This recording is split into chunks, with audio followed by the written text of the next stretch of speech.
Hello, I'm the Reverend Suzelle Lynch, minister of Unitarian Universalist Church West in Brookfield, Wisconsin. Do you remember the days just after the attacks of September 11th, 2001? Those few precious days before our government began the war on terror? For a few moments, a few precious, powerful moments, the United States, in all our vulnerability, was embraced by the world. Formerly a superpower to be feared, we were suddenly just like everyone else. Suddenly, we knew what so many other nations had experienced time after time, a devastating attack on our own soil. Suddenly, those other nations knew we finally understood, and they turned toward us with compassion. In our shock and grief, we also turned toward each other. People came to churches in droves, seeking to touch one another, to sing together, to speak of our connectedness.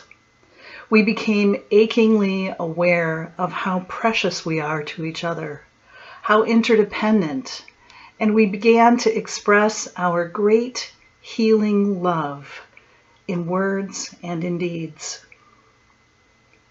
And then hatred and division rose up and engulfed us.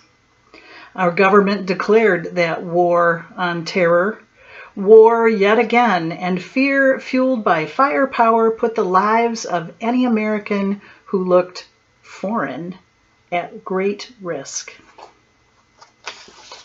And the war on terror, like any war before or since, including our ongoing unacknowledged war on the poor and on Black lives, that war was driven by idolatry, driven by twin idols, money and power. That war and every war before or since has been driven by the ideals of empire, including the economic interests of military contractors and private prison contractors in whose pockets reside so many of our elected leaders. How do we shape a lasting peace from within a system driven by money and power and the ideals of empire? The means I am accustomed to using as a faith leader, means like prayer, meditation, and practices of inner peacemaking, practices of extending loving kindness to all, practices of social witness and protests and siding with and following the leadership of those who are poor and oppressed. These tools so often feel like not enough in the face of the hatred and division that have been promulgated over the last 4 years. How do we, as people of faith, hold on to our vision of the common good in a world of such hatred and division? How do we hold on to a vision of a world in which every child is fed and sheltered, where all people are free from oppression and despair, and where greed and hatred, deception and violence no longer prevail? A world in which compassion and respect for differences are the currency of society. A world where we come together and work together on common goals across the invisible but socially powerful lines of diversity in religion, race, culture, class, sexual orientation, gender identity, and gender expression, across the beautiful spectrum of differences in abilities and languages.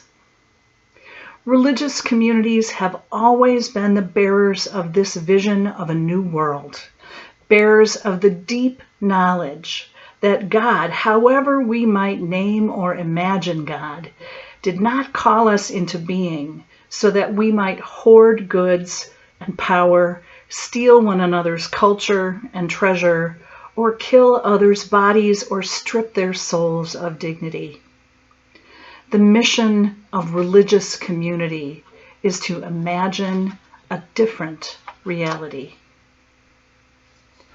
Where does this alternate reality live? What is the source of our religious imagination that makes this vision possible? For Unitarian Universalists like me, it rises in part from our covenant to affirm and promote the inherent worth and dignity of every person. Our covenant to affirm and promote justice, equity, and compassion in human relations. And our covenant to affirm and promote the goal of world community with peace, liberty, and justice for all. But this alternate vision resides also in Scripture, in the words and lives of great teachers like Jesus, the Buddha, Moses, the Prophet Muhammad, Gandhi, or Dr. King. The vision may indeed reside there, but if we are to breathe life into it, we have to knock on the door of its residence and invite it into our lives. We have to be ready to bring it into our homes and our streets and our houses of worship, quite possibly through those very means I spoke of just a moment ago, means like prayer and protest. Not because those means are an end in and of themselves, but because they allow us to keep our vision of the common good solidly before us and to share it. They give us strength to go on facing the evil truth of empire, strength to keep facing the violence of self-perpetuating systems of oppression crafted by our white ancestors, and to keep working to dismantle those systems. They give us the compassion we need to keep facing our feelings of helplessness. I have always liked the broader meaning of peace conveyed by the Hebrew word shalom. The root of shalom means wholeness or completeness. Shalom isn't simply political or social, it is moral. It is an overarching cosmic principle.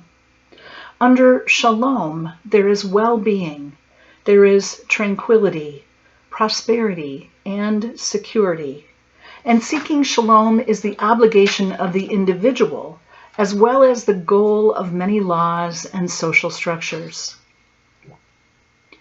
Each one of us comes into the world with capacities for compassion and for violence. Seeking shalom in your personal life is one way to exercise your compassion muscles until they are strong and ready to be called into service at a moment's notice. And it is a way to practice our vision of the common good. Try seeking to mend a broken relationship with someone in your life. Greet them with an open heart and an honest mind. And as you do, listen to your body. Watch for the tight shoulders or racing heart of fear or anger. Slow down. Open outward. Breathe in peace. Breathe out love. Notice the places in the conversation where you want to give up. Notice the places in the conversation where you must give up being right, where you must give up playing it safe. Practice shalom wherever you are and with all of your people. Breathe life into your vision of the common good. Be courageous and loving. Move far beyond the barricades of your comfort zone. Vote in accordance with your deepest values. With compassion, protest and pray, my friends. Protest and pray.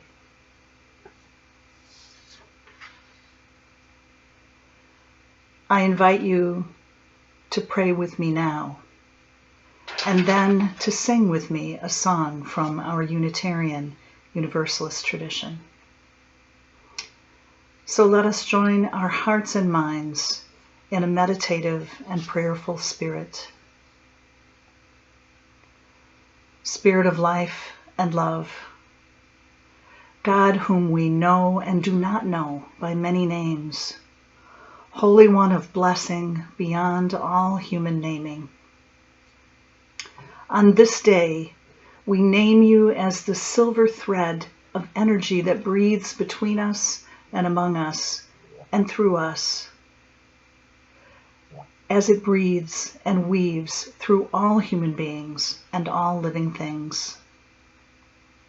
We name you as the thread that reminds us that we are one, even in this time of deep divisions and convictions of our separateness.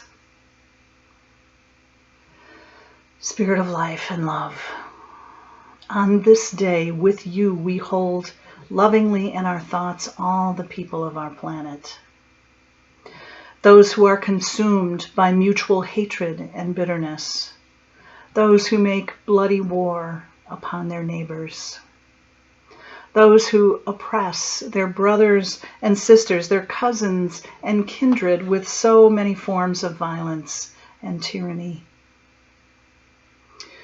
We hold lovingly in our thoughts all who suffer in oppression, subjection, under cruelty and conditions of injustice, and we hold too all the rest, just regular folks like us, striving to live and to serve, to work and to play, striving to hold on to hope for a better world.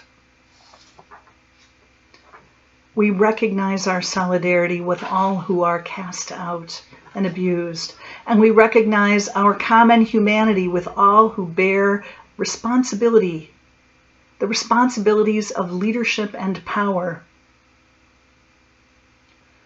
Knowing our kinship and our shared responsibilities, Spirit of life, help us remember humanity's ancient and universal dream of peace. The dream that every person has what they need to live with dignity, joy, and wholeness. That every person participates in governing their community and shaping our children's future. The dream that we live together in harmony, no one exploiting the weak, no one hating another, each of us unafraid, all of us connected with others in joy and mutual support. Holy Presence, remind us and our leaders to act in ways that are worthy of that ancient and ever-present dream. Make them and us free from institutional wrongdoing. Make us the dismantlers of the systems and injustice that grind our kindred down. Make us pure of heart and steady of hand as we give to all people the honor they are due as children of the earth's great love.